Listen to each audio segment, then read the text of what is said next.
Welcome to the LBEB Big Show. We're going to call this episode 20, a special episode, just myself and Mona today. But we're going to talk about some IWF, International Weightlifting Federation, rule, changes, modifications. We actually had an episode a few weeks back reacting to some of their other rule changes as they try and change the sport and basically keep it within the Olympics coming up in Paris and in LA. But they've recently come out with a couple of other changes that I think they're proposed, or some of them are actually coming into play now. One of them is the weigh-in changes, and the other one is the transgender category. So we're going to go through and talk a little bit about this, but we're going to start with the weigh-in categories. Do you want to maybe jump into that, Mona, what the IWF have proposed and what's actually being implemented? Yes, and I also just want to say, if I look around the whole time, if anyone is watching on the YouTubes, baby just started crawling, so she's moving all over the show. So I have to be in two places at once. Okay, so basically, what they're saying is with the weigh-in rule, now that one is actually going to be starting immediately by the sounds of it. And basically what it's saying is complaints by weightlifters about the unfairness of weigh-in regulations have led to a change in the rules by the International Weightlifting Federation, so the IWF. Males and females of all ages will have to wear a weightlifting uniform when they weigh in, and any mention of the contentious word undergarments has been removed from the updated rules, which are effective immediately. So basically saying nobody will be allowed to weigh in naked or braless, and there will now be an across-the-board allowance of 250 grams for the uniform, which means any athlete who is over the weight limit for their category by 250 grams or less will be eligible to compete. And then another rule that's happening, but I'm just going to mention this quickly because this is just something that we're not going to be covering today, but just to also mention it. They're also going to include, remember when we had our previous talk about Mary Rogers and, the press out rule and all of that. So they're actually going to include now the video playback has been made compulsory in all continental championships and Olympic qualifiers. So that one is quite interesting too. But obviously, let's go and talk about the weigh-in rule and the undergarments. Yeah, it's interesting because obviously you used to be able to weigh in, basically taking everything off if you couldn't make weight. So a couple of quick things obviously that I've come across. The weightlifting suits now have to be redesigned because that plays a huge role in making weight. So if you have a heavier suit, you got to cut more weight. So there's obviously advantages and disadvantages for certain countries who can do that. The other problem is, okay, you're 250 grams overweight, so it doesn't count. Why not just set the category 250 grams lower? Yes. And that doesn't make any sense. Why give now a 250 gram allowance? Now it's not or 250 the 63 grams kg class. Heavier, right? Not lower. Yeah. So it's not 63 kg class now, it's a 63.25 kg class. Yeah. But then they also said, for example, okay, so say we talk about the 64 class because 63 also doesn't exist anymore. Oh yeah, it changed. Yeah. So with the 64 class, where the confusion happens is, say you're an athlete who competes in the 71s. Now, in previous rules stated that, for example, if you weigh, say 64.1, then you are eligible to compete in the 71. But now the confusion states, because if you weigh in and say with your new rule, you are 64.25, can you then go and compete as a 71 as well? So there's a little bit of confusion with that, which I've seen athletes post about and ask questions about because they're not quite sure how that will work. And then, like you were mentioning, now I've seen some coaches that were actually commenting on this because they have suits that weigh almost 450 grams, which they have the suit, they've got sponsors. So if you compete, if it's local and stuff like that, that's fine. You can have just a small weightlifting suit that weighs as less as it can possibly weigh. But when you compete internationally, you have to wear your international weightlifting suit that you will be competing in. Now, this is also where there's a little bit of confusion because I've seen now people ask, can your weigh-in suit be different to your competition suit? Now, they don't seem to mention that it needs to be the same suit for your weigh-in and for your competition. So that's interesting because now I saw And I'm not quite sure if it's going to happen or if it's just a talked about thing, but I saw some people mentioning that, maybe there will be a light design suit now that you can wear to weigh in. So that will be like your weigh-in suit. And then you've got your competition suit. But if it is your competition suit that you have to wear on for weigh-in and for competition, then that will play a massive role that if your country has weightlifting suits that are heavier, because that will obviously affect the athlete.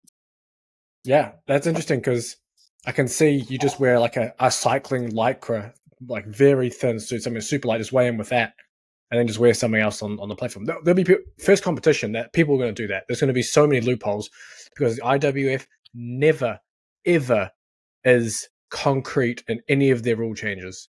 They leave so much for interpretation. Honestly, like it's just so retarded how they bring up rules. I mean, the whole Roby point system was that summed up in an Olympic period. They came up with this rule I set. had No one knew what the hell was going on. coaches come to me as the athlete asking me, how does it work? What's going to happen? How are the points being spread out? What happens if you compete in different categories?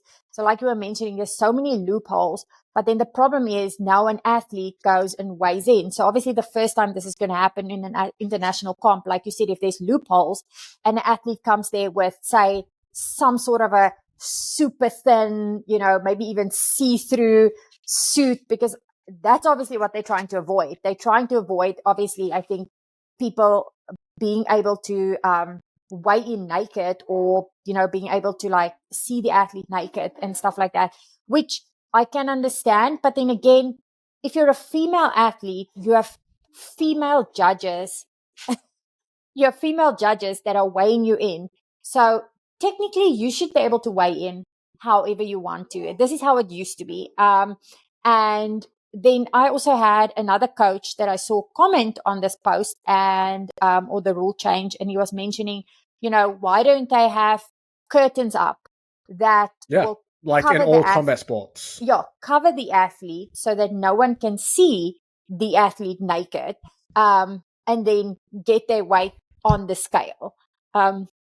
So again, there's so many ways they could be doing this. And like you mentioned, like there's already so many questions about this. And I know, there was an article that posted that saying that the athletes are now, Mia's like grabbing my feet. Yeah. The people are sorry, I'm like losing my train of thought here. She's like grabbing my toes. But the combat sports have been doing this for decades. You don't weigh in with your 16-ounce gloves and your clothes and everything else. I mean, okay, for jiu-jitsu, yes. For gi, you weigh in with your gi. For certain tournaments. The weigh-in is in public, right? Because I remember going with you to a competition. It's in public, so the spectators can see, the athletes can see. Yeah. That makes sense. But if you are in a small little enclosed room with just you as the athlete and just the judges, why not make it so that the athlete can weigh in the way they want to? And then also it will stop this problem from, athletes not knowing how this will work. Is your weightlifting suit the same as your competition? And, and this will affect weight cutting then obviously at the end of the day. Yeah. And then the other thing that I was going to mention, with this is, I totally forgot, moving Bobby around. But yeah, it's definitely one of those things where it creates confusion. And I think at the first international competition that this will be done with, or they will be starting because it's going to be implemented immediately, I feel like there's going to be some confusion, and it's going to be confusion with the athletes, with the coaches, with the federations, with the judges doing the weigh-in. So I feel like, yes, obviously hash out all the little problems and stuff now, but it's also in the middle of an Olympic qualifier. So it's like, do you really want to make changes right before international competitions when it's the Olympic qualification event? And changes that don't really matter to the sport. No, it really doesn't. At the end of the day, it can more negatively affect the athlete than good, because now they have like an extra thing to worry about. Oh, I was going to say, in the article that was posted, I know they stated that the athletes are really happy about this new change. And originally I had athletes reach out to me when they changed the wording to the undergarments thing, and that's what they removed now. But the problem is that then, for example, men, I mean, as a female athlete, like, it doesn't, for me, I don't care how a man weighs in, because it doesn't affect me. It won't affect my competition. It won't affect my results. It will affect me in no point whatsoever. So saying that the men and the women should have the same weigh-in rule also is a bit weird for me. Stupid. Because, like I said, if they say for certain categories in females, for the females weighing in, they have different rules or regulations, then I can understand. But if they have for the women, you should be able to weigh in how you want to. For the men, they should have it and kind of create it like standardized. But yeah, I think, again, this is another rule that came in, again, just to kind of please the IOC and to show them that they are making changes, even though these changes, again, is not going to help the whole doping situation. It's just a change for them to be like, hey, look, we are changing things. We are moving in a positive direction. But just by changing rules and stuff, I think it's silly. I like the whole rule that they said about the video playback, where that is a required rule, because unfortunately now a top athlete like Matty Rogers did get affected by it. But at least with that, they have now said that this is a compulsory thing for future continental competitions. Yeah. Which athletes are happy about this new rule change around the suit weigh-in? That's the question. Again, open to interpretation, because it's the only athletes that knew about this rule change is obviously also the Athletes Commission. So if athletes got reached out to, or if they did polls, or asked questions or made it public, which they didn't, then I could have understood, if there's even 60% of the athletes that are happy, then it's 60% of athletes worldwide that are happy, and the competitors are happy, instead of just, if that went to vote, that would not have passed. There's just no way now anyone would vote yes on having to weigh in with their suit, having to wear extra weight to weigh. There's just no way. I 100% agree with the fact that young athletes should do that. Youth athletes. I feel like, with all the things that have happened in the past, and, just having a minor weigh-in without clothes, I don't agree with that. I feel like it should always be compulsory. And I like that rule. But I don't see why they should have added this rule to the senior athletes. Yeah. Sports should just kick out all the pedos anyway. Yeah, and that would solve half the issues. Why are there even pedos involved? Anyway, we're moving on to our our next reaction topic. Obviously, the transgender debate is always ongoing in various sports. Weightlifting is included in that. Do you want to maybe dive into what now the IWF have decided to do about the situation? Yes. So the significant change is that there will now be an open category in addition to women and men. So entry to the traditional categories will be restricted, for example, for women. So it says here, like in a star, events exclusively for athletes who identify as a cis female athlete. Those who are assigned female at birth may include non-binary, DSD, or intersex. I'm not sure what DSD or intersex means. I don't know if you know. Oh, I think I forgot. I can't remember. Maybe it's something we should look up. But and then those trans female athletes who complete hormonal transition before completion of puberty. Yeah. So the athletes who identify as part seems a little vague. It remains unclear whether someone can just say, I identify as a cis female athlete and thus qualify, assuming the hormonal limits are adhered to, or the rest of the policy heavily implies this is not allowed, which makes the choice of words there a little odd. So again, there's some open to interpretation. A little bit of confusion with that rule. Again, also, I'm not sure if this rule is going to be implemented immediately, like the weigh-in rule.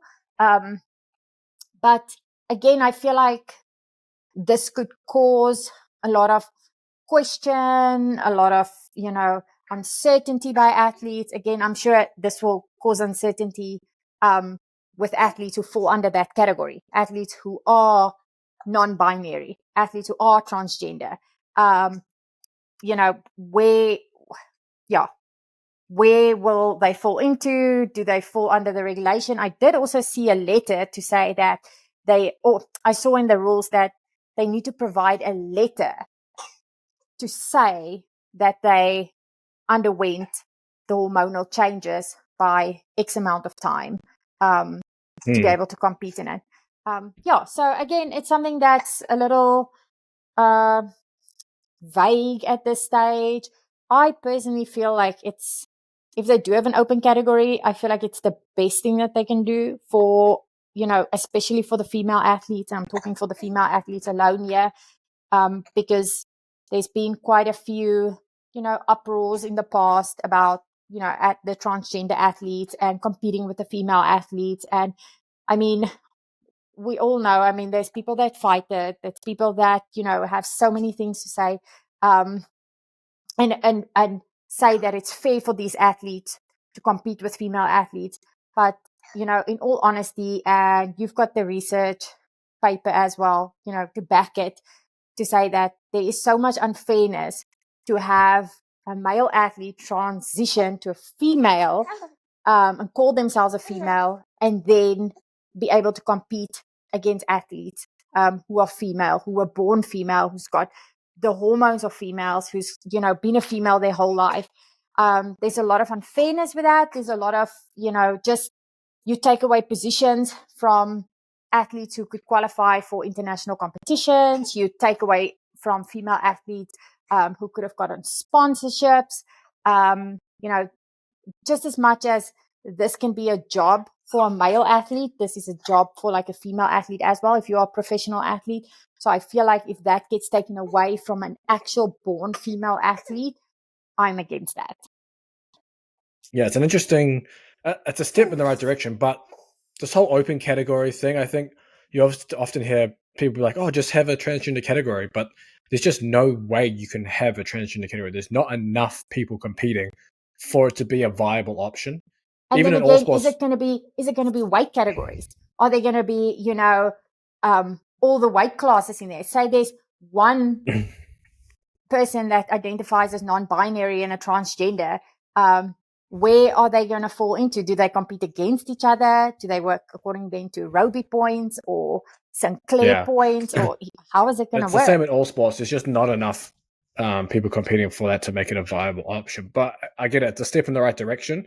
Does that mean then lifters like Laurel Hubbard? Obviously, we know Laurel, and we've even had breakfast with Laurel, so we're not against any transgender people at all. But just in terms of competition, it's kind of where we sit, as it doesn't make any sense. And I'll run through some of the stuff in a sec. But does that mean that she wouldn't be able to compete anymore in the women's Open division class, based on these rules? Because she'd have to compete in the open. So what happens to weightlifting competitions now? Do they have male, female, and then an open, and they somehow fit that open class within one of the days?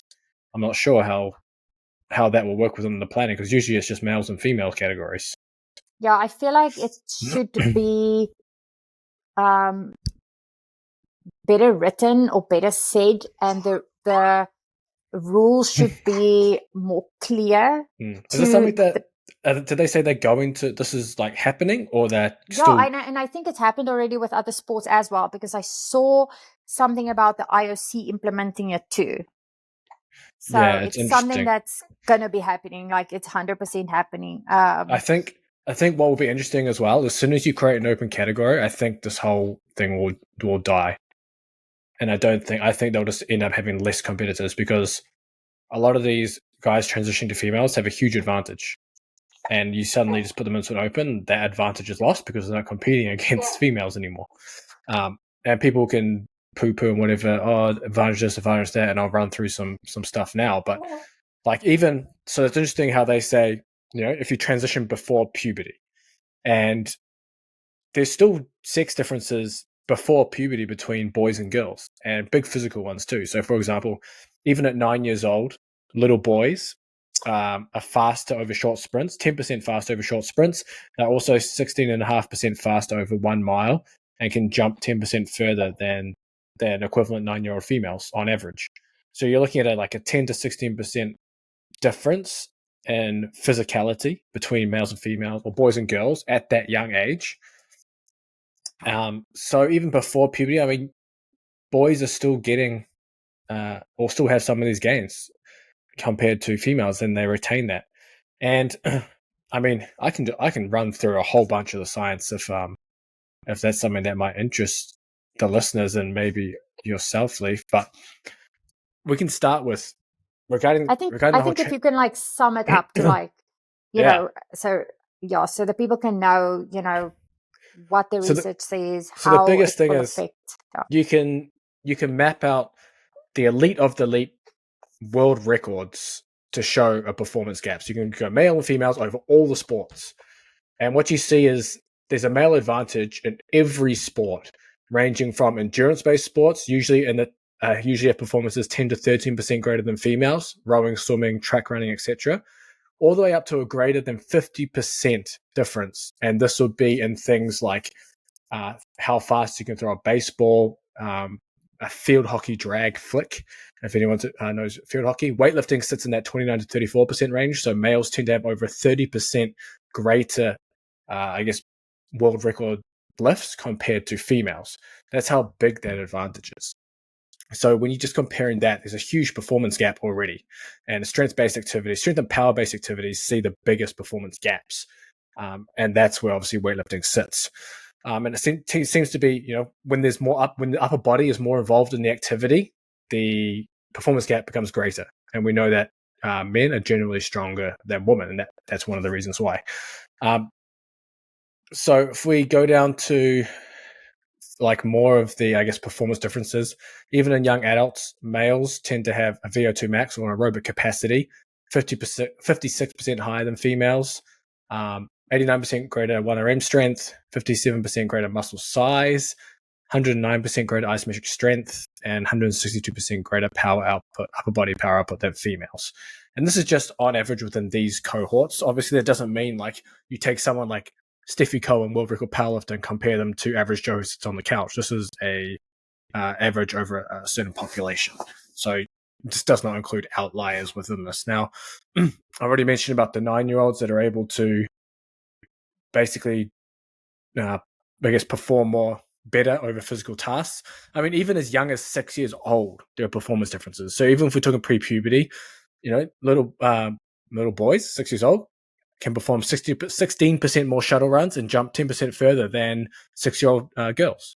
And these are just facts that they've found testing these kids. So, even if you're transitioning pre-puberty, you still have that advantage, going into as you go. So, yeah, that's some of that research around the idea of those performance differences. And I think the open category, as I mentioned, I think is a good move, because when you start opening up the female category for men transitioning to women, and say you just so this is a really good thought experiment for this one. You can go down the 100-meter sprint world record times, and the 100-meter sprint world record time for females is 10.49 seconds. But the 100-meter sprint record in the 16-year-old boy category is 10.15 seconds. So a 16-year-old boy faster is faster than the fastest female in the world in 100 meters. You can even look under the endurance side. So you can look at the female world marathon record, 2 hours, 17 minutes and 1 second. The under 18 boys record is 2 hours, 11 minutes and 43 seconds. That's by a 17-year-old. So even just like teenage kids are beating elite world females across the spectrum of sports there. And so the problem is when you start letting these things happen, and say, for example, okay, you have one transgender athlete competing in the female category, maybe it becomes two, etc., as things start to evolve. I mean, you can take male athletes within a certain sport and get everyone who's within 10 to 13% of the best performances in the sport. So that would be that small performance gap we talked about in the beginning between the males and females. And there would be thousands of men that would fit into that category. And even if 10% of those thousands weren't quite elite, entered into the female division, that would push all the best female athletes outside the top 100, and in some cases the top 1,000. So essentially, you wouldn't have any more female sport if you just, because I mean, you hear some people say it often, right? You see, just get rid of sex segregation within sport. Just have everyone compete against everyone. It's like, bro, you don't want to do so. That's like going back into the dark I feel like ages. that's a thing that a man would say, honestly. Yes. Because yes. as a female athlete and even as a female elite level athlete, like taking away from the hard work, I mean, something that was created, female sports like this has not been around as long as male sports. So women had to work their butts off to get their foot through the door. They had to work their butts off to get themselves, in a position where they are currently. I mean, I still remember in the year 2000 when I started Olympic weightlifting, it was the first time ever that females were allowed to compete in weightlifting at the Olympics. And so this was 23 years ago. So it's basically 23 years that it's been for females to be in a position where they can be in a position and where they can work and, get to the same level as where a man would get in sport. By doing the same amount of work, making it their living. I mean, it's only recent that like females have become they had the opportunity. Athletes, professional athletes. There wasn't that stigma around, a female should be seen in a kitchen, just having babies and not be in a gym or not competing or not be elite. It's now only when people look at it and be like, wow, it's empowering to see females. And you hear men saying that. And, I'm sure for females, they've wanted a female to be empowered and be in that position like forever. But like for men now to say, it's empowering to see women in this position, being able to do the things that they are doing, being able to showcase their strength, showcase, their hard work, and be at this top level. And now I feel like, if like you're saying now, if they allow these things to happen, like for example, transgender athletes. And again, like you mentioned earlier, we have nothing against anyone who has changed or wants to change. It doesn't change you as a person. Like you're an amazing person. It just affects when you talk about a transgender male athlete who now competes against a female athlete. This is where we see the problem. We don't see it in reverse for these exact reasons. I'm going to run through some of the hormone stuff, but some good examples, like people are like, okay, well, it's the elite level, it's the top of the top, who cares? But it comes down to the amateurs too. Like I've got a bunch of examples here. For example, Mac Beggs, American high school wrestler. She won the Texas State Girls Wrestling Championship with an 89-0 record throughout 2 seasons. Beat everyone as a dude wrestling other females. So it's kind of like, maybe if you're the best female wrestler, then do you get overlooked because you don't look as good facing someone like that? There's consequences that happen when you're not getting the number one spot. And we know that through doping, because doping athletes who win get the sponsorships, get the houses, get the cars, get all of that. The one who comes second or third don't get shit. Then when the number one athlete gets popped 8 years later, they've enjoyed the high life, they still have it. The ones who are second or third are still working at Denny's. That no hate on Denny's. Sad life. So I must say, like, this rule does sound positive. I mean, it does sound that something. It sounds like something that female athletes will support. If they're going to be able to, make this rule like an actual thing and say when it's going to be implemented and say, when it's going to start, how it will happen, if there's going to be categories, etc. Like you said, maybe it's something that can grow into something really big in the future. That is fine. I support that, because then if you are identifying as that, you can then be in a category with minded, or how would you say it? Just like similar people in terms of physiology. You don't have that advantage anymore. And I just want to run through quickly just some of the. I mean, a lot of people also talk about, hey, but they get their testosterone suppressed, so then it's even now. But that's far from the case. So let's take, for example, average male testosterone. This is around 7.7 to 29.4 nanomoles per liter. The average female is 0 to 1.7. So you're looking at a huge difference in just the average person's testosterone. And then adding testosterone to a female, even just the smallest amount, is so damn potent.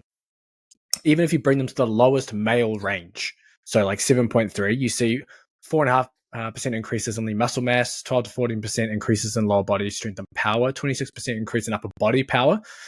And this testosterone level was 156% greater than the average female, just being the lowest range of a male, which is around what, for example, in athletics is kind of their threshold for transgender athletes. And I think weightlifting, I don't even think weightlifting has a threshold. We'd have to double check that. But even when males hit puberty, testosterone increases 20x. So you're just getting more there. And then as we go down, even with testosterone suppression, let me just pull that up in just a sec. So we obviously got the effects of testosterone are huge. We kind of know that increases muscle mass, bone density, taller, wider, everything, etc. But the issue is when we're talking about testosterone suppression, we think, okay, you lose testosterone, you lose all your gains. But the only problem is, for example, after 24 months of hormone therapy, transgender females retain their bone density and in some cases may even be preserved for over 12 and a half years. After 12 months of hormone therapy, no increases in bone fracture rates were found, supporting the notion of retaining the bone density. The largest reduction in muscle mass from male to female transitions is 12% after 3 years of hormone treatment. And if you're looking at the 1 year timeline per the IOC guidelines that you have to be on hormone suppression, we see approximately 3 to 5% loss in muscle mass. Now, the problem is males have on average 40% greater muscle mass than females. So if you're losing 12%, 5%, whatever, you still hold so much more muscle mass than an average female in that area. So you got an advantage already. Even after 8 years of hormone therapy, 8 damn years, that's a long time to be pumping estrogen and reducing your testosterone. You see muscle mass is only reduced by 17%. And that places them in the 90th percentile for women. And grip strength is only reduced by 25%, placing them 25% higher than normal female athletes. So essentially, you're top of the top females, even with your hormones suppressed after 8 years. So they'll still be pushed out if they compete. So you're still got a huge advantage. 8 years later and then compete. Yep. So even if you have your testosterone reduced only for 12 months, which is the IOC guidelines, you only reduce your grip strength by 4%. And the sports like, weightlifting, having to grip the bar, combat sports like grappling, wrestling, you're gripping other people. Even just grip strength in general is a typical proxy for overall body strength. These things that they're retained throughout, even with hormonal suppression. So, yeah, I mean, all of that just to say, okay, open category is probably a good idea, but I just don't see how it's going to be viable, to be honest. And we'll see how that goes. But is there anything else you wanted to add there, Leaf, before we finish this off? Nope. I think we've covered everything. Otherwise, check out the LBEB Underground. Make sure you guys check that out in the description. It's our training app. We got some damn legit programs in there. All mine is weightlifting stuff. I think it's like almost like a whole year of Olympic weightlifting programming. I mean, people making mad gains on those programs and competing as well off them, because it's also got a competition cycle in there. It's legit. We've also got Colm, who's not on the podcast currently, but we've got his strongman programs in there. I mean, world's strongest man competitor. Plus, he holds a master's in sport and exercise sciences, has been coaching for many years. So he's not just a meathead strongman. He's going to give you some bullshit training. He's got some legit training programs in there too. And then we have a bunch of specialization programs. We have the original Lift Big, Eat Big strength and size programs, Pump Dragon, Flanks Method, all those. I mean, if you love volume, you got to try those. I mean, I don't even know if I can handle some of the volume in those programs, but if you love volume and just thrashing yourself, those are perfect. But other than that, we will see you next week. Just make sure to like, subscribe. All of that helps. Leave us a review. And we will catch you in episode 21 the following week.